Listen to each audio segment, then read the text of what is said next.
ॐ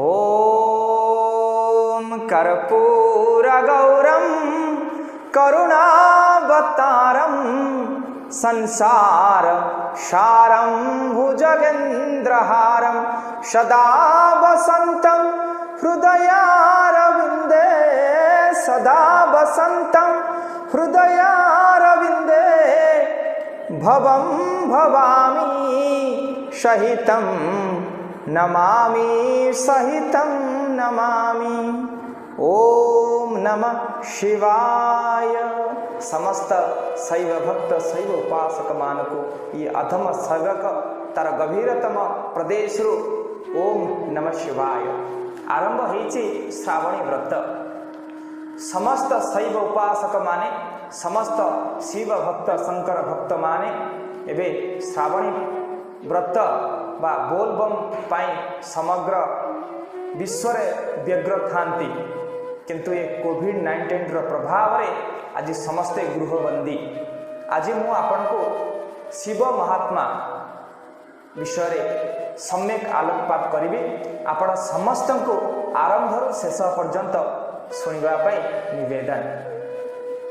जड़े गुह्यक बोली जड़े शबर थिले।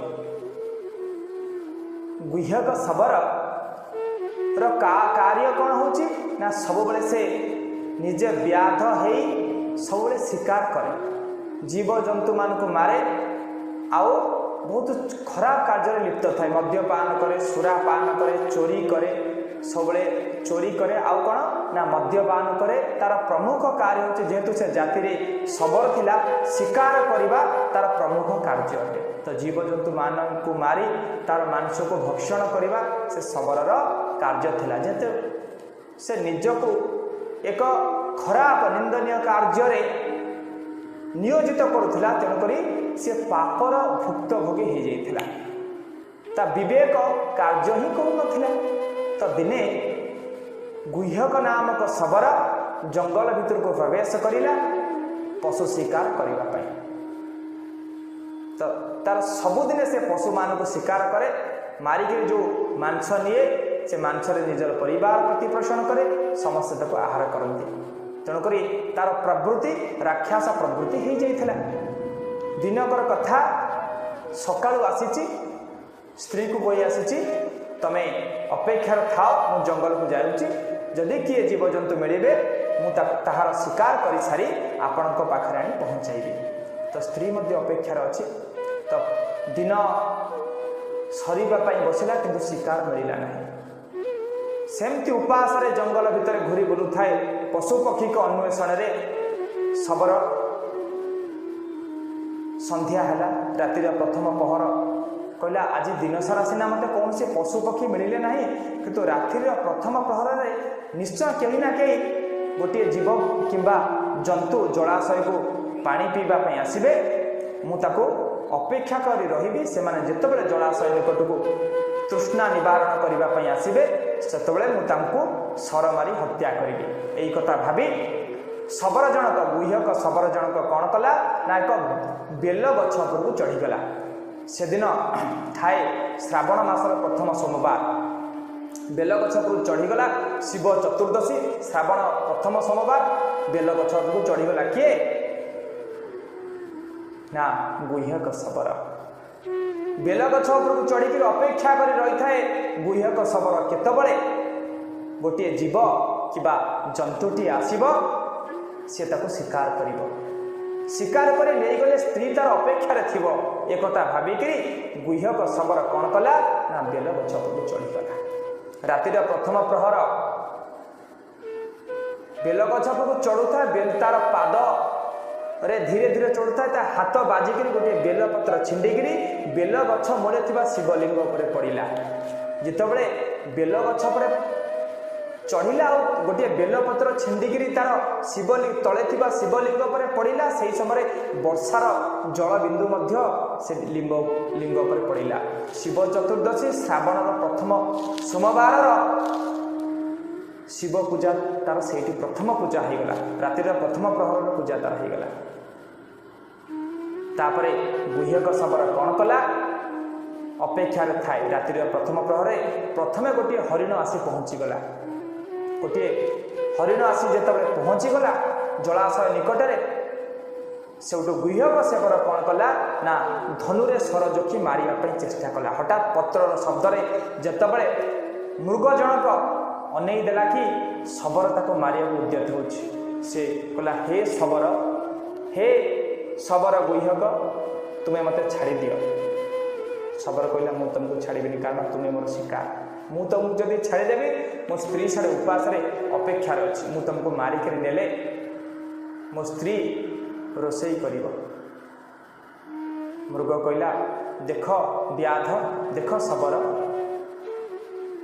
मोर मध्य गोटे स्त्री अच्छी, दुईटा पिला अच्छा, मु त्रिबार सत्य करी कहूँ तुम्हें मते किंचित समय पर छाड़, मु मो स्त्री पाखक जीवी आ मो दुई पुत्र को मोर कन्या को पुत्र को मो स्त्री पाखे अर्पण करी आसबि आ तुम्हें से मोर शिकार कर।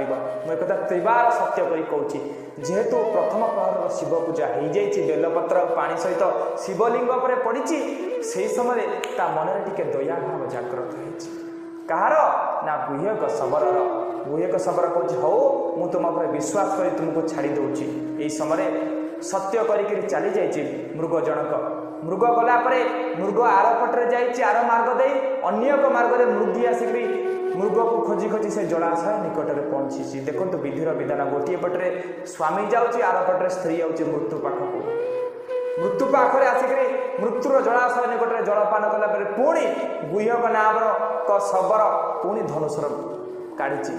पुणी जो धनुषर रातिर द्वितीय प्रहर काढ़ी पुणी से धनुषर बाजिकी पुणी एक वर्षा जल सहित एक शिवपत्र से पुणी शिवलिंग पर पहुँची।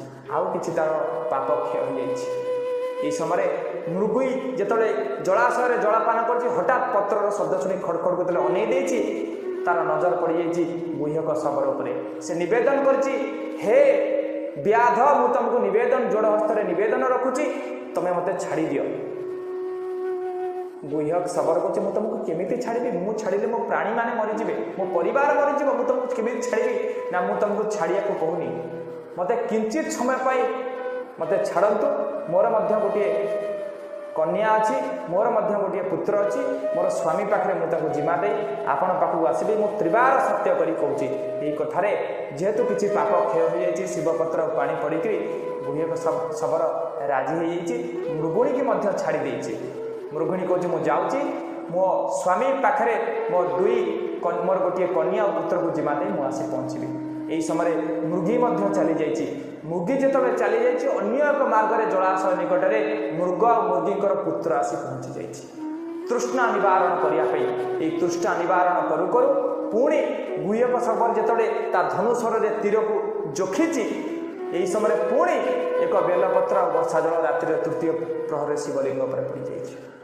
देखो विधिर विधान गोटे पटे मृत्यु निकट बाप जाऊँगी माँ जाऊँगी पुत्र आसी पहुँचुची।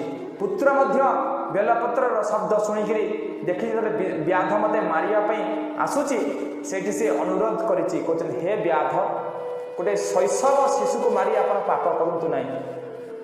व्याध कहे पाप कौन मोर बा साढ़े परिवार अपेक्षार अच्छा बहुत अनुरोध करुच्ची। शिशु मृगटी कही देखु मोर बापा माँ को थरे मात्र देखा करी ताकर आशीर्वाद नहीं आसबि आपण मत छाड़ी दिंतु। बहुत विनती है व्याध मनरे गुह्यक शबर मनरे दया आसी। गुह्यक शबर कहते हो तुम्हें जाओ। सेठू खुशी रे डेई डेई चली जाइए पितामाता को देखा मृग शिशुटी। यही समय मृग कन्या पानी पीवाई पुणी आसी जलाशय निकट में पहुँची। जितेबाला से देखी व्याधर ये सरमारिया अवस्था व्याध सर मारू मारू रातिर चतुर्थ प्रहर में पुणी थे बेलपत्र पानी पड़ी तार समस्त पाप क्षय हो जाए। मृग कन्या निवेदन रखी कि हे व्याध आपण मत छाड़ी दिंतु मु मोर पितामाता को मो भ्राता को दर्शन करी मु आपण पाखे आसी पहुँची जीवी मत आपण जहाँ इच्छा सेया करेंगे। यही कथा शुणी पापा मामा पिता माता कन्या पुत्र समस्ते घर को फेरी जाइए। प्रथमे मृगुणी सहित मृगर देखाई दुई जन कथबार्ता होती। सी कहे मुझे जलाशय निकट को आसती ये कहे मुझे जलाशय निकट को अच्छी। ये कहे पुत्र मान दायित्व तुमर सी कहे पुत्र कन्यार दायित्व तुमर। दुई जन कांदी कहते देख आम समस्त मृत्यु निकट में पहुँची गले सबु से शंकर भगवान इच्छा से यदि चाहिए रखिए यही समय कन्या आउ मृग शिशु दुई जन जाकि पहुँची जाइए परिवार मध्य बापा माँ पिला झील पुत्र समस्त एकाथरे गोटे परिवार देखाई समस्त कथोपकथन जना पड़ी जे समस्ते से गोटे जलाशय निकट को जाइंट आ समस्ते मृग पाखे सत्य कर आई फेरिले तुम इच्छा तुम्हें जहाँ कर आम त्रिवार सत्य कर आसीचु समस्ते कहते प्रथमे बापा कही मृग निजे कही तुम्हें मान रुह मु जाऊँगी मृग माँ कही तुम्हें मान रुह मु जाऊँगी मृग पुत्र कहे तुम्हें मैंने रुह मु जाऊँगी मृगर कन्या कहे तुम्हें मैंने रुह मु जाइए आम कहीं सत्य भांगी पारू ना आम जब सत्य द्रोही हो नरक आमको जगह मिल नहीं सत्य को देखो जीव मैंने जब सत्य कर आज मनीष समाज कथा बुझा तेणुक से सत्य अनुगामी हो सपरिवार मृग मृगी शिशु कन्या समस्ते आसी जिते जलाशय निकट में पहुँची जाइए दया आसी गुहक शबर भितर कहते जीव भितर दया आसी जीव जो जीव जदि सत्य को रक्षा करी आसी मो निकट में पहुँची पार्टी मृत्यु को स्वागत कर गोटे मनीष ही मोर जो विवेक अच्छी गोटे मनीष मोर विवेक अच्छी विवेकहीना पशु भी सामना मुझे आज विवेकहीन हो पशु सहित सामान हो कारण शिव मुंडरे रातिर चतुर्थ प्रहर में जिते बेलपत्र पानी दे सारी से गुहक शबर समस्त पाप क्षय हो जाए बोल शिव भगवान की जय शंकर भगवान की जय देखंतु ये शिव भक्तिर महिमा तेणुक कहते तुलसी ना रामायण तुलसीदास जी विवेकहीना पशु भी सामना विवेकहीन हो गला मनीष पशु भली आचरण करे किंतु गुहक शबर कहे मुझे आज पशु हो पारे समस्त पाखे विनम्रतार सहित कही हे मृग परिवार आपण पाखे मु विनम्रतार सहित निवेदन रखुची आपण मैंने चली जातु मु आपण को मारी आ पाप करें जीवन सारा तो बहुत पाप मुझे आज सबु से शंकर भगवान को दयारू मु आज पाप मुक्त होगा जाऊँगी तेणुक यही समय शिव निजे आसी शिव से आसी पहुँची गोटे सन्यासी वेश शंकर भगवान कहते हे गुह्यक ये जो तो भितर जो विवेक जागृत होमी तू जाचु रात्रि प्रथम प्रहर तू जो बेलपत्र पानी टेकक मो पर पड़ा रात्रि द्वितीय प्रहर तृतीय प्रहर चतुर्थ प्रहर तू दिन सारा उपास रहिलु आउ मुह पर बेलपत्र पानी तू हस्तरू पड़ा से तो भितर थिबा पाप दूरीभूत हो गला तो भितर विवेक जागृत होला तेणुक ये कथा जदि समस्त मनीष माने समस्त मानव जाति निजको भगवान को पदार विंदर समर्पित करेंगे श्रावण व्रत करेंगे शिवलिंग उपवास सहित जल आ बेलपत्र दान करेंगे ताले मध्य पाप मुक्त हम तेणुक मुझे निवेदन जीवे दया भव जीव मान प्रति दया कर जीव मान को हत्या कर ना पशु हत्या आज धीरे धीरे ये धरापृष्ठ में बढ़ी बढ़ी चली पापर भार बढ़ी बढ़ी चली तेणुक आपण मान निवेदन घर को मशाणी करूँ ना घर को मंदिर करूँ मल्ला डेडबडी माछ कंकड़ा छेली जीवजंतु मान को मारतु ना निज काया को अपवित्र कर आमिष भक्षण करूँ ना समस्ते शिवंक चरण रे शंकर भगवान को चरण रे समर्पित करो दाना ये भगवान शंकर जी के तमोगुण से है। तो क्या बताया है कि इन तीनों गुणों से जो कुछ भी हो रहा है सृष्टि स्थिति और संहार इसका निमित्त मूल कारण तो मैं हूँ लेकिन मैं इनमें नहीं ये मुझ में नहीं क्योंकि ये इनसे अलग रहता है अपने पुत्रों से भी गुप्त रहता है। ये काल के पुत्र हैं रजगुण ब्रह्मा सतगुण विष्णु तमगुण शिव जी। तो ये क्या बता रहा है आगे देखिएगा 7वें अध्याय का 13वां श्लोक पढ़ेंगे 12वां हमने पढ़ लिया। गुणों के कार्य रूप सात्विक राजस तामस इन तीनों प्रकार के भावों से सारा संसार प्राणी समुदाय मोहित हो रहा है। इन तीनों गुणों से परे मुझ अविनाशी को नहीं जानता। अब कितना कह रहा है कि ये तीनों गुणों के रजगुण ब्रह्मा सतगुण विष्णु तमगुण शिव जी से ही जकड़ी हुई इनकी बुद्धि इनसे ऊपर ब्रह्म मुझे भी ना जानते इनसे अधिक लाभ मैं दे सकता हूँ। आगे देखना 14वें में क्या किया अध्याय नंबर 7 के श्लोक नंबर हम 14 को पढ़ रहे हैं। क्योंकि यह अलौकिक अति अद्भुत त्रिगुणमयी मेरी माया, रजगुण ब्रह्मा सतगुण विष्णु तम गुण शिव जी के द्वारा फैलाया गया जाल बड़ी दुस्तर है, यानी बड़ी खतरनाक है। परंतु जो पुरुष केवल मुझको निरंतर भजते हैं वे इस माया का उल्लंघन कर जाते हैं, अर्थात इससे ऊपर उठ जाते हैं जो ब्रह्म साधना करते हैं। अब 15वें में कहा है, इस माया के द्वारा जिनका ज्ञान आराध आ चुका है, रजगुण ब्रह्मा सतगुण विष्णु तम गुण शिव जी तक जो सीमित है, इन्हीं को इष्ट मानकर पूजते हैं, इनसे आगे किसी की सुनने को तैयार नहीं और किसी की बात को नहीं सुनते। ये देखिए, वे असुर स्वभाव को, राक्षस स्वभाव को धारण किए हुए मनुष्यों में नीच दूषित कर्म करने वाले मूर्ख मूढ़ लोग मुझको नहीं भजते। और फिर अपने बारे में बताता है, मेरी भक्ति भी 4 प्रकार के करते हैं। चतुर्विधा भजन्ते माम जना सुकृत न अर्जुन, आर्त जिज्ञासु अर्थार्थी ज्ञानी च भर्तर सब। अब पहले ये करते हैं कि गीता ज्ञानदाता ने स्पष्ट कर दिया कि मुझे छोड़कर अन्य देवताओं की, रजगुण ब्रह्मा सतगुण विष्णु तम गुण शिव जी की जो पूजा करते हैं और उनकी बुद्धि हरी जा चुकी है, इनसे आगे कोई सुनते नहीं। जैसे ये आचार्य शंकराचार्य, ये जितने भी पवित्र हिंदू धर्म के धर्मगुरु हैं, ये विष्णु जी, शंकर जी और श्री कृष्ण जी पर हमारी बुद्धि को सीमित कर दिया। हम इन तागे किसी की सुनना चार नहीं, कट मरे एक दूसरे के साथ हैं। तो कहते हैं राक्षस स्वभाव को धारण किए मनुष्यों में नीच दूषित कर्म करने वाले मूर्ख, ये मेरी भक्ति भी ना करते हैं। ओए होए, अब इनको 4 संज्ञा दे दी एक श्लोक में। राक्षस स्वभाव को धारण किए हुए मनुष्यों में नीच दूषित कर्म करने वाले मूर्ख। अब थोड़ा सा प्रमाण देते हैं। जैसे हिरण्यकशिपु ने रजगुण ब्रह्मा की पूजा करी थी, अपने पुत्र का शत्रु हो गया, हल्दी की गांठ पाकर पंसारी बन गया और सबको कह दिया मेरी भक्ति करो। अपने पुत्र का शत्रु हो गया, जुल्म गुजारे। फिर परमात्मा ने आकर उसकी छाती तोड़ी, कुत्ते वाली मौत मरा, राक्षस कहलाया रजगुण ब्रह्मा का उपासक। फिर तमगुण शिव जी का उपासक था रावण, कैसा दूषित कर्म किया, अपनी ही माता को उठा लाया, पत्नी बनाने की चेष्टा करने लगा, सीता को उठा लाया, यानी शिव का पुजारी। उसके बड़े भाई विष्णु की पत्नी ने उठा लाया। बता अकल। तो इससे दूषित कर्म और क्या करेंगे? दूषित कर्म करने वाले मूर्ख राक्षस स्वभाव को धारण किए मनुष्यों में नीच। तो चारों उपमा इनके ऊपर फिट होगी। रावण कुत्ते वाली मौत मेरा, राक्षस कहलाया। एक भस्मागिरी नाम का तपस्वी था, भगवान तमोगुण शंकर का उपासक। उसके द्वार के सामने, गेट के सामने ऊपर ने पैर करके नीचे ने सिरासन तपस्या शुरू कर दी, हठयोग। एक दिन पार्वती ने कहा कि भगवान आपका उपासक क्या मांगता दे दो, आप तो समर्थ है। तो शिव जी ने पूछा कि बोल भाई क्या मांगते हो भस्मागिरी। भस्मागिरी ने कहा भगवान वचनबद्ध हो जाओ तो मांगो। शंकर भगवान ने कहा ठीक है भाई तथास्तु, हो गया वचनबद्ध, बोल। एकदम खड़ा हो गया, सीधा ऊपर ने सिर करके कहने लगा भगवान ये भस्म कड़ा दे दो जो अपना हाथ में पहन रखे है।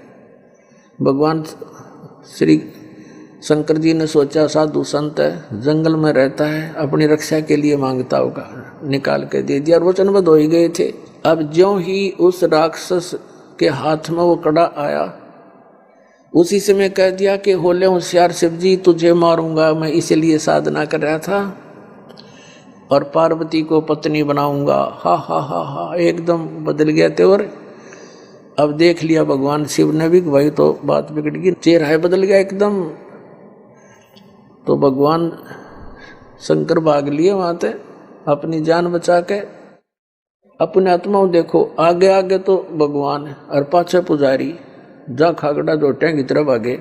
और ये आज तक हमने मूर्ख बना रहे हैं ये संत, क्योंकि वो मृत्युंजय कालज्य सर्वशक्तिमान महेश्वर सर्वशक्तिमान। बताइए, मृत्युंजय था, डर के भाग गया। कबीर साहब थे मृत्युंजय, उनको ऐसे ऐसे जुल्म गुजारे, तोब लगा दी थी परमात्मा को मारने के लिए, दरिया में डाल दिया था, गंगा में नौका में बैठा ले गया, हथकड़ी बांध कर, पैरों में बेड़ी बांध कर और गंगा में डाल दिया। हथकड़ी अपने आप टूट गई, बेड़ी निकल गई हाथों गले से, जल के ऊपर बैठ के भगवान तोप के गोले छोड़ दिए उन दुष्टों ने। 4 पैर 12 घंटे तक तोप के गोले मारते रहे, एक भी निकट नहीं गया। वो थे मृत्युंजय। अब उधर से आगे आगे भगवान शिव जी भाग रहे हैं, पीछे पीछे भस्मागिरी फुल स्पीड पे। अब परमात्मा आकर जान बचाता है इनकी। स्वयं परमेश्वर आए, पार्वती रूप बनाया, उन दोनों के बीच में एक पेड़ के नीचे खड़े हो गए। और भस्मागिरी तो भाग गई, इसलिए रहा था उसने पार्वती रूप में भगवान ने कहा रुक जाओ रुक जाओ, वो रुक गया उसने तो। और ये भी कह दिया कि अब क्यों डरते हो, तो रुकेगा नहीं, पता नहीं कहाँ जाएगा, जाने दो इसको, आ जाओ बैठो। अब भस्मागिरी के लाल पड़े रही थी, उड़े डट गया। तो अब भस्मागिरी से पार्वती रूप में भगवान ने कहा कि कुछ डांस वांस करके दिखा मुझे, ताकि मेरी आत्मा प्रसन्न होते रहे से। तो वो कहने लगा मैं तपस्वी व्यक्ति, मैंने कभी डांस किया नहीं। तो पार्वती रूप में परमात्मा ने कहा ला मैं सिखाती हूँ, ऐसे करो, इस पैर ने ऐसे कर, इस हाथ ने ऐसे कर, इसने ऐसे कर, और ऊपर कर। जिसमें कड़ा ले रखा था ना वो भस्म कंडा, उसको जब सिर पा लिया भस्मागिरी का, जब कह दिया भस्म, वो भस्मागिरी मर गया। उस कड़े को लेकर विष्णु रूप धारण करके परमेश्वर और शिव जी के सामने काफी दूर आगे खड़े प्रकट हो गए। और शिव जी पीछे देखकर भाग गए और कहा भागले विष्णु भागले, राक्षस ने ऐसे ऐसे मेरे साथ धोखा कर दिया। तो परमात्मा ने कहा विष्णु रूप में कि भोलेनाथ देख यू तेरा कड़ा ले आया मैं। उसका जचा नहीं ये बात, कैसे ले आए आप, कि मैंने उसको मार दिया ऐसे ऐसे पार्वती का रूप बना के, और उसको गंडत नाथ नचा के मार दिया है।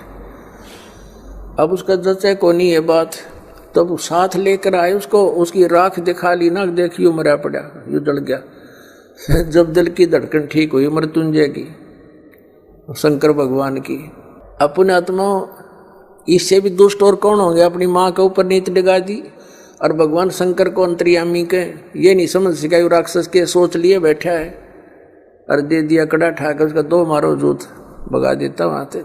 यदि अंतर्यामी होता समझ जाता पहले ये क्या बकवास सोचे बैठा है, अरे इनकी हम पूजा करने पर ला रखे थे, सारा जीवन बर्बाद करा दिया हमारा। और परमात्मा 600 वर्ष पहले कहा करते 3 देव की जो करते भक्ति उनकी कदे ना हुआ मुक्ति। अब भस्मागिरी से भस्मासुर हो गया, राक्षस कहलाया, और कुत्ते वाली मौत मरा। ऐसे दूषित कर्म, ऐसे जुल्म, अपनी माँ पर नीत डिगा रहा, यानी इष्ट देव रूप में पूजे, उसकी पत्नी पर दोष मन में नीच के, इससे दुष्ट और कौन होगा। फिर तीसरे आते हैं विष्णु के उपासक वैष्णव। एक बार कुंभ का मेला हो गया हरिद्वार की हर की पेड़ी पर प्रभु का उनका संयोग बन गया। तो वहां पर ये गिरिपुरी, नागा, नाथ, सन्यासी, वैष्णव ये अपने अपने ग्रुप में इकट्ठे हो जाते हैं। नागा का अलग ग्रुप, सन्यासियों का अलग, वैष्णव का अलग, नाथों का अलग, कनपाड़े नाथ न्यारे। ये नागा तो हैं भगवान तमोगुण शिव के उपासक, और वैष्णव साधु हैं ये भगवान विष्णु सतोगुण के उपासक। इनका एक समय निर्धारित होता है, घंटे आध घंटे का जितना भी होता है, कि उसके दौरान जो नहा लिया सो नहा लिया, ये मानते हैं कि उसका कल्याण हो गया। अब गए थे कल्याण करवाने, और फिर क्या हुआ उनका वहां पर, अब स्नान करने का जो समय आ गया, उनका पर भी लगनी थी कुंभ के मेले की, तो सभी अपने अपने ग्रुप में चल पड़ते हैं। नागा अलग से, वैष्णव अलग से, नाथ न्यारे, सन्यासी भिन्न अपने अपने खेमे में चल पड़ते। तो सबसे पहले नागा पहुंच गए, कति नंगे रहते हैं वह, और वो हरकी पैड़ियों पर सब जगह खड़े हो गए, नहाने की पोजीशन पकड़ गए। पीछे से वैष्णु साधु आगे, सतोगुण विष्णु जी के उपासक। उन वैष्णव ने कहा कि नागाओं पहले हम स्नान करेंगे, हम सर्वश्रेष्ठ हैं, तुम बाद में नहाना। अब नागा कहने लगे नहीं, हम सर्वश्रेष्ठ हैं, हम त्यागी और बैरागी हैं, हम नहीं इच्छा रहते, हम वस्त्र भी धारण नहीं करते, हम बिल्कुल निर्लेप हैं। तो विष्णु के उपासक वैष्णु साधु कहने लगे शरण फेरो, तुम टट्टी के हाथ धोते नहीं, राख लपेटे आंडो, गधे की तरह लोट मारो, आज तुम प्रथम नहाने वाले हो गए, पहले हम नहाएंगे। तुम बाहर आओ। अब ये वचन सुनकर अब वो तमोगुण के पुजारी हो गए उल्टे और पकड़ लिए उनके सर के वो जटा पकड़ पकड़ कर वो उसके पकड़ रहे और वो उसकी लट्ठम लट्ठा मुक्का मुक्का बुड़ के काटे, मुखों से काटे, फिर तलवार निकाल लाए, कटारी मारे, एक दूसरे के छुरे गोप दे। 25,000 ये चरगुण उपासक ये कटका मर गए वहां पर हर की पैड़ियों पे। गंगा का पानी लाल बना दिया, लाश उसके अंदर 100 बहा दिए नरे। तो इसके विषय में सूक्ष्म वेद के अंदर परमात्मा ने कहा है, तीर तुपक तलवार कटारी जमदड़ जोर बदावे है, हर पैड़ी हर हेत न जाण्या वाजा तेग चलावे है, काटे शीस नहीं दल करुणा ये जग में साध कवावे हैं, जो जन इनके दर्शन को जावे उनको भी नरक पठावे हैं। अब क्या बताते हैं कि तीर कटारी तलवार ठोके एक दूसरे में, और ये तीर तुपक तलवार कटारी नौके जम धड़ जोर बधावे हैं, यानी कति डट के युद्ध किया उन्होंने।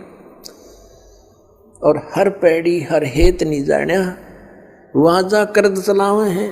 भगवान हर पैड़ी कवे, भगवान का प्रेम भी नहीं और आपस में कटका मर गए वहां पर। काटे शीस नहीं दल करुणा ये जग में साध कवावे हैं, इनका इतनी दया नहीं, राक्षस से भी बुरे ये। काटे शीस नहीं दल करुणा ये जग में साध कवावे हैं, और जो जन इनके दर्शन को जावे, ऐसे व्यक्तियों के पास जो जागा उनको यही पाठ पढ़ाओगे कटने और मरने का, तो उनको भी नरक पठावे। तो पुण्यात्मा परमात्मा 600 वर्ष पहले कहा करते, गुण तीनों की भक्ति में ये भूल पड़ो संसार, कहे कबीर निज नाम बिना कैसे उतरो पार, तीन देव की जो करते भक्ति उनकी कदे न होवे मुक्ति। अपने आत्मा परमात्मा ये कहा करते कि उन्होंने ये नहीं कहा कि ये हमारे ब्रह्मा विष्णु महेश तुम्हारे दुश्मन नहीं बताए, ये अपने भाई बहन हैं और काल का फंस गई अच्छी आत्माएं हैं, इनको बना दिया यहाँ का चौधरी, इनकी मृत्यु होगी जब इनको गधे बना के छोड़ देगा और नहीं तैयार कर लेगा। आप मत, ये तो हमारा दुरुपयोग कर रहा है।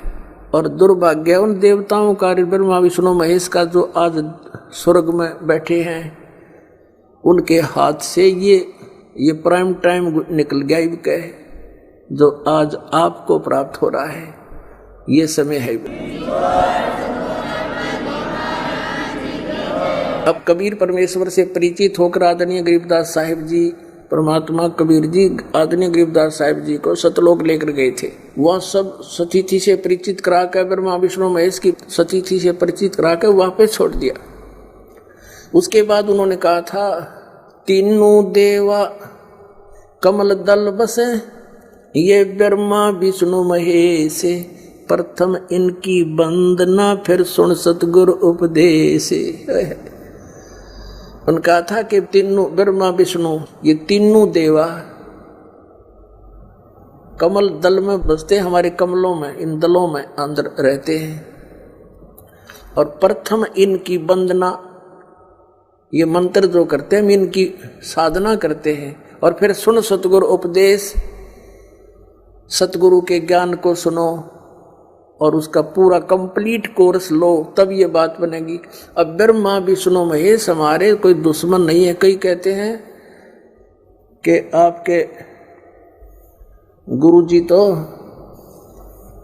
ब्रह्मा विष्णु महेश को छुड़वाते हैं। ब्रह्मा विष्णु महेश को हम छुड़वा सकते हैं? हम कोई बालक हैं? अब जैसे ऊर्ध्व मूलम अधः शाखम, ऊपर को जड़ वाला, नीचे को तीनों गुण रूपी शाखा वाला, उल्टा लटका हुआ संसार रूपी वृक्ष है। अब इसमें क्या है? ऊपर को जड़ता पूर्ण परमात्मा, नीचे को तीनों गुण रूपी संसार रूपी वृक्ष की शाखा है। तो क्या कोई शाखा को काट देगा बुद्धिमान व्यक्ति? पेड़ की शाखा को कोई काटने की कहेगा कि इसको तो फेंक दो काट के, फिर लटका के करेंगे बाकी का हम। तो कहने का भाव ये है कि जैसे परमात्मा कहा करते कि जैसे हमने भक्ति रूपी पौधा बीजना है और हम नर्सरी से कोई पौधा लाए, कैसे बीजेंगे उसको? गड्ढा खोदेंगे और उस गड्ढे में उसको जड़ों की तरफ से दबाकर मिट्टी में, फिर उस जड़ों की मूल की सिंचाई करेंगे। तो मूल की यानी जड़ की पूजा करेंगे हम, तो वो पौधा पेड़ बनेगा, उसकी टहनियाँ बड़ी बड़ी हो जाएंगी, 3 गुण रूपी शाखा। तो उन शाखाओं का फल लगेगा और फल के लिए हम सारा प्रोसेस अपना कर रहे हैं, फल प्राप्ति के लिए हम कर रहे हैं। तो वो हमने तोड़ने नहीं होते, हमने ऐसे करना है, अपनी way of worship according to the spiritual करना है, शास्त्रों के अनुसार करना। देखना, ये समझ लो हम एक पौधा लाए तो ये है बुद्धिमता। जड़ों को गमले में यानी मिट्टी में डाला, दबा दिया और पूजा शुरू कर दी, सिंचाई। ये जड़ कबीर परमात्मा है इस संसार रूपी वृक्ष की। अब ये हमने जड़ों को पूजना है। इन ब्रह्मा विष्णु महेश की पूजा नहीं कर, हम क्या कर रहे हैं? ऐसे कर रहे हैं। ये बता बाल कौला काम कर रखे हमने, हंसी नहीं आवे। हम ऐसी पूजा कर रहे हैं, उल्टा काम कर लिया हमने। ब्रह्मा विष्णु महेश को हम इष्ट रूप में पूज रहे हैं, गमले में ला दिए ब्रह्मा विष्णु महेश और ये पूजा कर रहे हैं। तो कोई क्या कहेगा? समझदार व्यक्ति ने कहा सीधा कर ले इसने, और वो लड़े, हट जा दूर, खबरदार तूने क्या कर दिया। अब देखो जड़ छोड़ दी हमने, अब जड़ ऊपर रहेगी तो भक्ति रूपी पौधा सूख गया। ये यूजलेस है, ये शास्त्र विधि को त्याग कर शास्त्र विरुद्ध साधना है, ये उल्टा बीजा हुआ भक्ति रूपी पौधा। और हमने ऐसे करने को कहा, तो इसमें इसकी पूजा करेंगे भगवान कबीर साहब की, फिर हमारे शास्त्र अनुकूल कर्म बनेंगे। शास्त्र अनुकूल संस्कार होने से ये फल ब्रह्मा विष्णु महेश ने देना हमारे को, क्योंकि यहाँ के ये प्रधान है, इबिन का फल लगेंगे। अब इसका प्रमाण देते हैं। अपने आत्मा परमात्मा ये कहा करते, तुम साधना ठीक करो और फिर आपको लाभ होगा पूरा। अब तुम साधना कर रहे हो उनकी जो आपको कुछ दे ही नहीं सकते। अब जैसे आप किसी फैक्ट्री मालिक की नौकरी कर रहे हो, तो नौकरी उसकी कर रहे हो, आपकी हाजिरी लगकर तनख्वाह बनकर कैशियर के पास आती है, अकाउंटेंट के पास आती है। अब तनख्वाह तो देंगे अकाउंटेंट और वो कैशियर, लेकिन वो देंगे आपका वर्क डन, और वो भी उस मालिक की मजदूरी करोगे। तो यदि उस आप लागे अकाउंटेंट और कैशियर की जूते साफ कर, उसकी प्लेट धोना, वह नौकरी दी छोड़ आपने, वो खा के देंगे आपको, लोग बाजत चाह बिना प्याओ टाइम पे।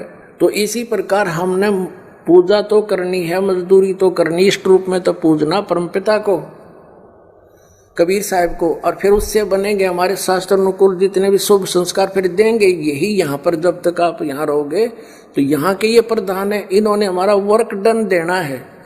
जैसा कर्म करेगा फल देगा भगवान, इनका ये आखिरी विधान था।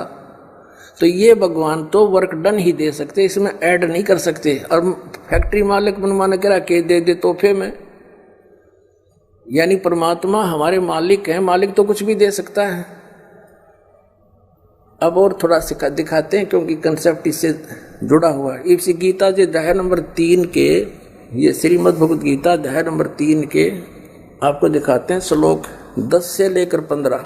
ये देखिएगा, श्रीमद् भगवद गीता अध्याय नंबर 3 के और श्लोक नंबर 10।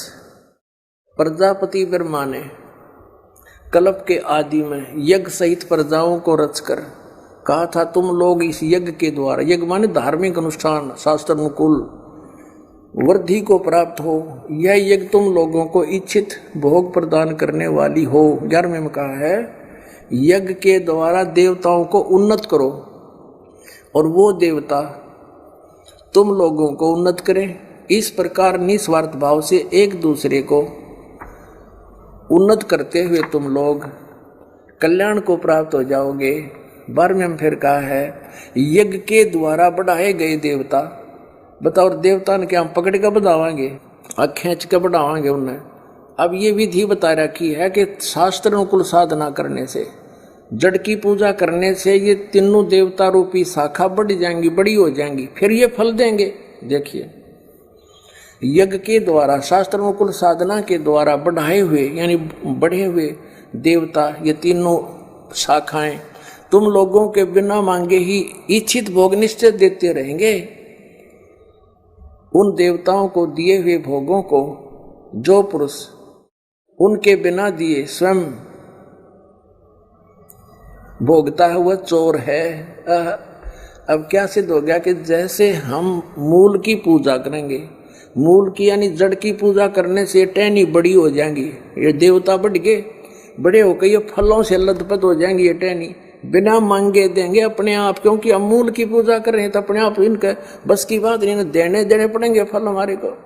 आगे देखो, और जो फिर कहते हैं धर्म दान नहीं करते तो वो तो चोर हैं, वो फिर स्वयं भोगता है बिना गुण को दिए यानी बिना कुछ दान किए तो चोर है।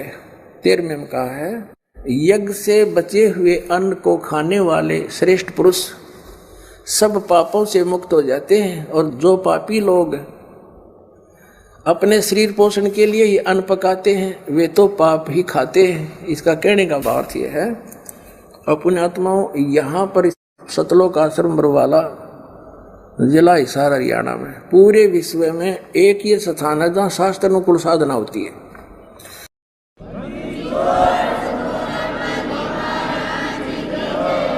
ये क्या बता रहे हैं, यज्ञ से बचे हुए अन्न को खाने वाले श्रेष्ठ पुरुष संत यानी अच्छी आत्मा तो सब पापों से मुक्त हो जाते हैं। हम सबसे पहले परमात्मा का भोग निकालते हैं, भोजन का भी, हलवे का प्रसाद बनकर आता वो भी, उसको भगवान के भोग लगाकर फिर शेष अन्न को वितरित किया जाता है।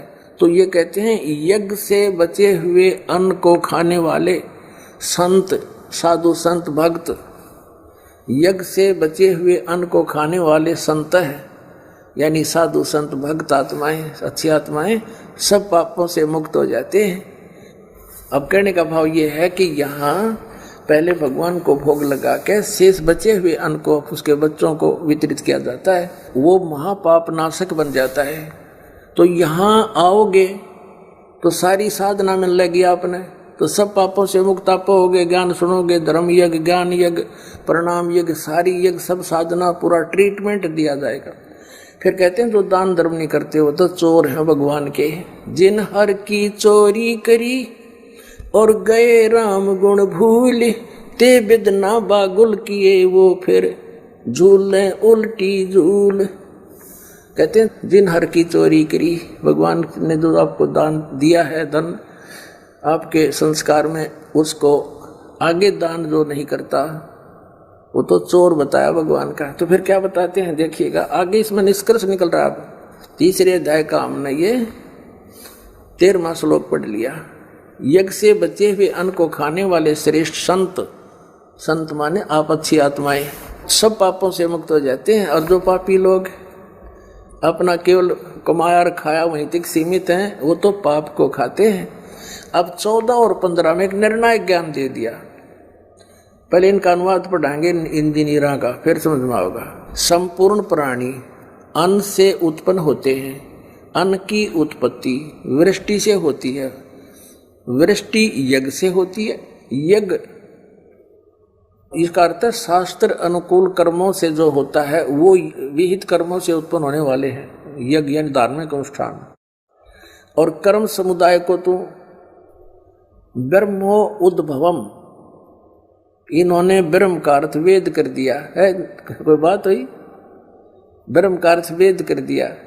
ये लिखना था कि देखो हम यहाँ पर आए इस काल के लोक में तो हमने कर्म करके ही मिलेगा, ना कति नहीं मिले। तो कहते हैं ये कर्म लगाए ब्रह्म ने बनाया विधान यहाँ का, और ब्रह्म की उत्पत्ति हुई परम अक्षर ब्रह्म से, उस परमात्मा से, सच्चिदानंद घन ब्रह्म से। इसका अर्थ तो ये है, लेकिन इन अज्ञानियों ने कुछ ज्ञान तो था नहीं, सारे उल्टे अडंगे अड़ा दिए। ये देखिएगा, कर्म समुदाय को तू वेद से उत्पन्न नहीं ब्रह्म से उत्पन्न हुए, और ब्रह्म अक्षरम उद्भवम अविनाशी परमात्मा से, यहाँ ब्रह्म लिखना था, ब्रह्म ये काल अविनाशी परमात्मा से उत्पन्न हुआ जान। इससे सिद्ध होता है कि सर्वगतम ब्रह्म, सर्वगतम माने सर्वव्यापी परमात्मा, सबका मालिक, सदा ही यज्ञों में प्रतिष्ठित है। वो इष्ट रूप में पूज्य है, वही प्रतिष्ठित है सभी यज्ञों में, उसको इष्ट मानकर पूजा करनी चाहिए। इसका निष्कर्ष ये निकल गया। अब हम उस परमात्मा को इष्ट मानकर पूजा करेंगे तो हमारी शास्त्र अनुकूल साधना होगी। और इसमें कहा है कि सारा जो शास्त्र अनुकूल साधना करने से हमारे शुभ संस्कार बनेंगे। ये भक्ति रूपी पौधा बड़ा होगा, ब्रह्मा विष्णु महेश के पास हमारे संस्कार जाएंगे और ये बिना मांगे आपको देंगे, आपको बिना मांगे देंगे। जैसे फल लदपद हो गए टहनिया के, आप भी खाओ, रिश्तेदार भी ले जाओ और पड़ोसी भी तोड़ ले जाओ तो भी समाप्त ना हो। तो इतना इस प्रकार हमारा ये पूरा भक्ति क्रम पूरा होता है। तो हम आपको सबसे पहले परमात्मा ने कहा है कि तीनों देवा इन कमल दलों में बसे, ये ब्रह्मा विष्णु महेश, और प्रथम इनकी वंदना और फिर सतगुरु उपदेश। तो हम इनकी पूजा नहीं कर रहे, हम किसी का किराया दे रहे हैं। जैसे हम टैक्स भर रहे हैं बिजली का, हम बिल भर रहे हैं इसका टेलीफोन का, वो पूजा थोड़ी कर रहे हैं। वो तो हम उनको दे रहे हैं तो हमें हमारी सुविधाएं जारी रखेंगे, नहीं देंगे तो कनेक्शन काट देंगे। तो हम शास्त्र अनुकूल साधना कंप्लीट कोर्स ना करके अपनी अपनी डफली पीट रहे हैं, जिस कारण से हम परमात्मा से मिलने वाली साधना से वंचित होकर के हम नास्तिक होते जा रहे थे। अब परमात्मा ने दया करी आपके ऊपर और इस दास के ऊपर। इस दास को बनाया वो तत्वदर्शी संत, और जो ज्ञान परमात्मा 600 वर्ष पहले छुपा गए थे खजाना, इस दास को चाबी दे दी। अब दास ने खोल दिया उसके बच्चों के सामने, अब खाओ और खर्चो, चलो सतलोक में।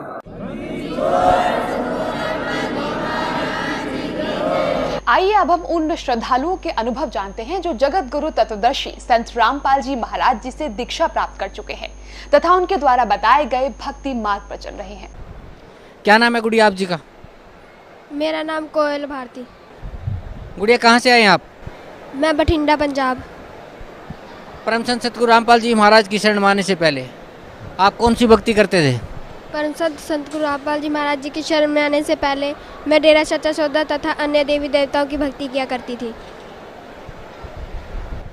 तो जो आप डेरा सच्चा सौदा की भक्ति करते थे, कहाँ से, किस संत से आपने नाम उपदेश लिया हुआ था डेरा सच्चा सौदा में? मैंने डेरा सच्चा सौदा से गुरमीत राम रहीम जी से नाम ले रखा था।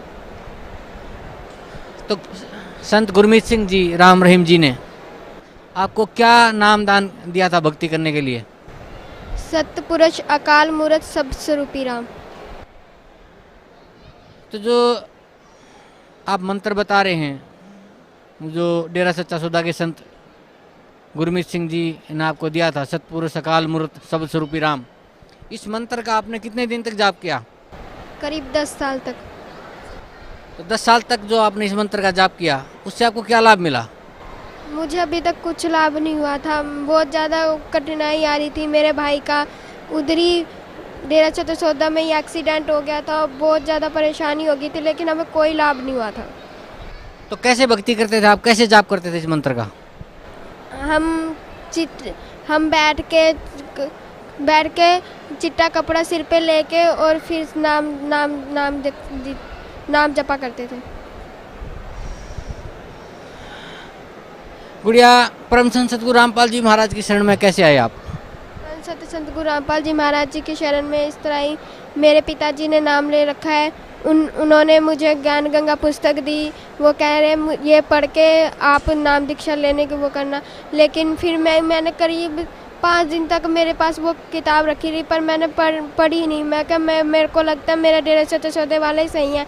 जब पता नहीं मेरा स्कूल से आके एकदम मन करने लग गया कि मैं ये किताब पढूं, मैंने फिर वो ज्ञान गंगा की पुस्तक उठाई। पहले मैंने कलयुग में सतयुग पढ़ा, मेरे को बड़ी हैरानी हुई। मैं क्या मैंने इतने दिनों तक ये ज्ञान गंगा पढ़ी नहीं।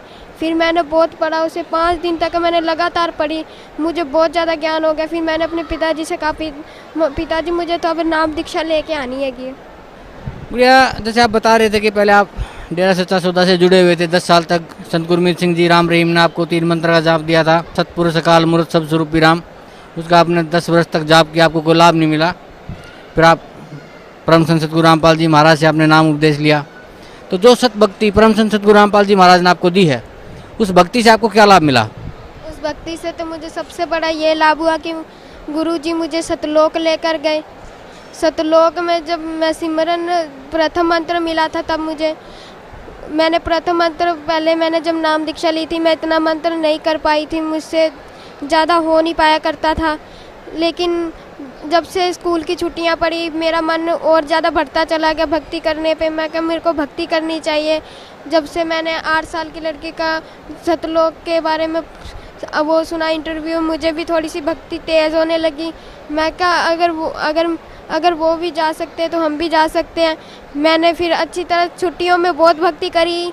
फिर 16 तारीख को बुधवार को मेरी इतनी भक्ति तेज़ होगी कि महाराज जी, मैं प्रथम मंत्र कर रही थी, तब माला कर रही थी, तब मुझे सिर्फ एक ही चीज़ दिखाई दे रही थी। कबीर साहब उधर खड़े साइड में खड़े हुए, इधर स्वामी रामदेव महाराज, सारे जने खड़े हुए। सारे जने जब महाराज कबीर साहब जी के पास जाते तो उनका रूप धारण कर लेते थे कबीर साहिब का। मुझे जब भी मैं माला कर रही थी, एक मोती बढ़ा रही थी, मुझे यही सब दिखाई दे रहा था। मैंने अपने भाई से बताया, मेरा भाई कहता क्या कोई पता नहीं, तू करती रह माला, कोई पता नहीं, कुछ भी हो सकता है। फिर मैं कहा मैं करती रही माला। फिर जब मैं दूसरा मंत्र सतनाम मंत्र करने लगी, तब मैं सिमरन करते करते मैं लेट गई। लेटते फिर मेरे को नींद आ गई, मैं सो गई। फिर महाराज जी प्रकट हुए। महाराज जी कह रहे कोयल उठ। मैं कहा मम्मी सोने दो। फिर कहते मैं तेरा पापा हूँ। फिर मैं कहा पापा सोने दो। फिर मेरे से कहते मैं पूर्ण परमात्मा हूँ। फिर मैंने उठ के देखा, खुद गुरुजी घर पे प्रकट हुए। मेरे को बड़ी हैरानी हुई, महाराज गुरुजी मेरे घर पे प्रकट हुए। मैंने दंडोतम प्रणाम किया। मैं कब पानी पियोगे गुरुजी कहते नहीं बेटा, आपका तो ब्रह्मांड देखने चलना है। जब मैं ब्रह्मांड देखने, मैं खुश होगी, मैं ब्रह्मांड देखने जाना है हमें। फिर मैं पहले हमारा अंदर वाले कमरे में प्रकट हुए थे महाराज जी, फिर हम वहाँ से गायब करके, मेरा हाथ पकड़ के गायब करके मुझे दूसरे कमरे में ला के खड़ा कर दिया। मैं कही ये क्या महाराज जी, आपने मुझे गायब करके इस वाले कमरे में ले आ दिया। महाराज जी कहते मेरी शक्ति इतनी तेज है। मैं कहा फिर महाराज जी पूरे घर में मुझे घुमाया ऐसे गायब करके। फिर मुझे रसोई में ले आए। कहते आप ये घर बेच रहे हो? मैं कहा हाँ। कह रहे कितने का बेचोगे? मैं कहा 10 लाख का बेच रहे हम। फिर गुरुजी कहने लगे ये घर नहीं बेचना। मैं क्या क्यों गुरुजी? फिर गुरुजी कहते जिस घर में मैं प्रकट हो गया हूँ वो घर नहीं रह जाता। फिर मैं कहा हाँ महाराज जी। महाराज जी कहते अब बेचना नहीं। मैं क्या ठीक है महाराज जी। फिर जहाँ हमारा नलका था वहाँ पे पहले पौड़ियाँ नहीं बनी थी, उधर की साइड ईंट रखी हुई थी 2-3, उस पे गुरुजी ने पैर रखा। उस ईंट का रंग बदल गया, सोने जैसी चमक आने लगी उस ईंट में। और पौड़ियाँ बन गई, बहुत लंबी पौड़ियाँ बन गई, बहुत ही ज़्यादा लंबी। उसमें भी इतना प्रकाश आ रहा था पौड़ियों में, मैं बड़ी हैरान थी। मैं कहीं सोने की है कि किसकी है। मैंने पहले पैर रखा, मेरे को डर लग रहा था। मैं क्या पता नहीं कौन सी चीज़ से बनी हुई है। पहले मैं पैर रख के मैंने पीछे हटा लिया। मैं क्या पता नहीं कौन सी चीज़ से बनी है। फिर मैंने हाथ लगा के देखा, उसमें जो मैंने वो चीज़ छुई थी, अभी तक मैंने किसी भी ईंट को छुआ, वो चीज़ अभी तक मुझे दिखाई नहीं दी है। मैंने गुरुजी कहते हैं नहीं बेटा, डरने वाली कोई बात नहीं है, जब तक मैं साथ हूँ बिल्कुल मत डरना। फिर महाराज जी ऊपर पौड़ियों पे ले गए मुझे, चलते गए। फिर स्वर्ग लेके आए महाराज जी, स्वर्ग में मुझे घुमाया महाराज जी। गुरुजी कहते स्वर्ग में घुमाया मुझे। फिर स्वर्ग में जब घूम रहे थे हम, महाराज जी को तो मुड़ने लग गए। मैं हैरान रही, मैं क्या उड़ रहे हैं महाराज जी? फिर मैं क्या महाराज जी मैंने भी उड़ना है। महाराज जी कहते फिर आ कोशिश कर। मैं कोशिश बहुत देर तक कोशिश करी, लेकिन मैं उड़ नहीं पाई। फिर गुरुजी नीचे आए, गुरुजी कहते ला हाथ पकड़ा, मैं तुझे अब उड़ाता हूँ। फिर गुरुजी ने उड़ा दिया मुझे पूरी आसमान में हम उड़े। बादू स्वर्ग सारा देखा हमने। स्वर्ग में पहाड़ थे, बहुत कुछ था स्वर्ग में। स्वर्ग घूमा हमने सारा। फिर मेरे को स्वर्ग घूमते घूमते मैं थक गई। मैं कहा मुझे तो भूख लग रही है गुरुजी, मुझे कुछ खाना है। गुरुजी कहते क्या खाना है आपको? मैं क्या मेरे को ना सत्संग में कई दिनों से मैं आ रही हूँ, सत्संग मुझे खीर नहीं मिली, मुझे खीर खानी है। गुरुजी ने ऐसे हाथ करा, इस साइड खीर की कटोरी आ गई और इस साइड अमृत जल आ गया जो इधर मिलता है बोतलों में। फिर पहले तो गुरुजी ने मुझे खिलाई, क्या खाओ बेटा आप। फिर मैंने खाई। फिर मैंने कहा गुरुजी अब आप भी खाओ। फिर गुरुजी ने खाई, फिर हम दोनों ने खीर खा ली। फिर महाराज जी ने मुझे अमृत जल दिया, फिर हमने अमृत जल पी के फिर महाराज जी गुरुजी कहते चलो चले। मैं क्या कहाँ के नर्क देख के आते हैं। जब मैं नर्क में गई मैं क्या महाराज जी मैं अंदर से नहीं देखूंगी, मैं ऊपर से देखूंगी कैसा हाल है नर्क में। गुरुजी कहते कोई बात नहीं, ऊपर से देख लेना आप। जब मैंने ऊपर से देखा इतना बुरा हाल हुआ पड़ा था नर्क में, बहुत बुरा हाल हुआ था। नर्क देख के मेरे होश खुल गए थे। मैं क्या मेरे पिताजी बताया करते थे नर्क में वैसा ही सब कुछ है ना, नर्क में इतनी बुरी तरह आत्माओं को मार रहे थे ना, बहुत बुरी तरह। मैं वो बातें अब सोचती हूँ ना मुझे बहुत ज़्यादा रोना आता है। मैं क्या गुरुजी ऐसे काल के जाल में हम आगे जावे, हमें नर्क में घुटना पड़ता है, काल हमें खाता है। गुरुजी कहते चल, गुरुजी को जब देखा आत्माओं ने, गुरुजी को कहते हैं बचाओ परमात्मा, बचा ले परमात्मा। पर परमात्मा वहाँ से घूम के स्वर्ग में दोबारा आ गए। गुरुजी कहते हैं मैं कैसे बताऊँ इन्हें। गुरुजी कहते हैं मैं रोना आता है जब इंडिया ऐसे चिल्लाते हैं कि जबरदस्ती खाना खिलाना वो नहीं खा रहे फिर भी खिला रहे हैं, वो इतनी बुरी तरह मार रहे हैं। मैं कहा गुरुजी अब सतलोक कब लेके जाऊंगी आप मुझे। गुरुजी कहते हैं अभी मेरे पास टाइम नहीं है, रात को 10 बजे चलेंगे। मैं क्या गुरुजी अभी क्या हो गया, कहते टाइम नहीं है बेटा, अब रात को 10 बजे चलेंगे। फिर मैं क्या गुरुजी ठीक है। फिर गुरुजी मुझे वापस घर ले आए। फिर मैंने अपनी मम्मी डैडी को बताया। मम्मी कहती कोई बात नहीं, इसमें रोने वाली बात क्या है। फिर गुरुजी फिर रात को फिर आए दर्शन देने वास्ते। मैं बाहर वाले कमरे में सो रही थी, अंदर गुरुजी प्रकट हुए थे। फिर गुरुजी अंदर देख के आए थे सारा घर, कह रहे कहाँ सो। फिर मेरे को आवाज़ मारी कि कोयल उठ। फिर मैं उठी। गुरुजी कहते हैं बाहर की सो रही है, अंदर सोना था। मैं कहा गुरुजी यहाँ पे वहाँ पे गर्मी लगती है, अंदर यहाँ पे ठीक है। गुरुजी कहते कोई बात नहीं, अंदर सोया करो, कूलर अंदर लगा लेना। मैं कहा ठीक है गुरुजी। फिर गुरुजी कहते चलो अपन सतलोक घूम के आते हैं। फिर हम सतलोक गए, वैसी पौड़ियाँ बन गई, वैसा ही स्वर्ग देखा, वैसे ही हमने नरक देखा। इतनी जब हम काल को देखा था ना, काल को दिखाया महाराज जी ने, इतनी दूर खड़े थे, जितना हिसार से बठिंडा दूर है ना इतनी दूर खड़े थे हम। फिर भी ऐसे लग रहा था जब हम बिल्कुल पास खड़े हो काल के। इतना बड़ा काल था, बहुत ही बड़ा काल था, जितना अपना फेस नहीं है उतना उसकी आँख ही आँख है। इतना बहुत बड़ा था, उसका मैं अनुमान नहीं लगा सकती वो कितना बड़ा था। जब हम उसके पास चलते गए वो बड़ा होता चला गया, बहुत ही बड़ा हो गया। फिर एकदम फिर गुरुजी उसके ऊपर से पैर रख के चल गए। फिर जब वो कालों से भूंज के आत्माओं को खा रहा था ना, तब गुरुजी को दिखा के खा रहा था। ये देखो मैं तेरी आत्मा को कैसे खा रहा हूँ। वो आत्माएं सारी चिल्लाने लगी गुरुजी बचा लो मुझे, गुरुजी बचा लो। परमात्मा वो रोने लगे उसके पर काल के सामने नहीं रोया महाराज जी ने। हम आगे गए तब महाराज जी रोने लगे, कह रहे मैं कैसे बचाऊँ इन सब को, क्या भक्ति करी इन्होंने, कुछ भी नहीं करा। फिर महाराज जी कहते चलो पद सतलोक घूम के आते हैं। फिर हम सतलोक में गए। सतलोक में गुरुजी ने मुझे खेत, दूर से ही हमें खेत दिखाई देने लगे थे। मैं क्या गुरुजी वो क्या है। गुरुजी कहते वो खेत है। मैं क्या है खेत है।